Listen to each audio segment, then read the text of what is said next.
একদিন এক গরিব ছেলে রাস্তায় একটা পুরনো বাক্স খুঁজে পেল।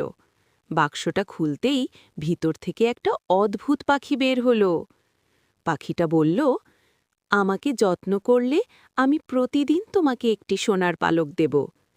ছেলেটা খুব খুশি হয়ে পাখিটাকে নিজের মতো করে যত্ন করতে লাগল। প্রতিদিন একটা করে সোনার পালক পেয়ে সে নিজের জীবন বদলে ফেলল।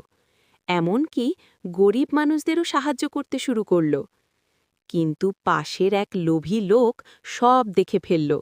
সে ভাবল, একটা পালক কেন, পুরো পাখিটাকেই নিয়ে নিলে তো সব সোনা আমার। রাতের অন্ধকারে সে পাখিটা চুরি করে নিয়ে গিয়ে সব পালক একসাথে তুলে ফেলতে গেল। কিন্তু সাথে সাথে সব পালক সাধারণ হয়ে গেল, আর পাখিটাও উড়ে চলে গেল চিরতরে। শেষে লোকটা বুঝল, লোভ মানুষকে সব কিছু থেকে বঞ্চিত করে। আর ছেলেটা, সে তার ভালোবাসার জন্য আবার পাখিটাকে ফিরে পেল।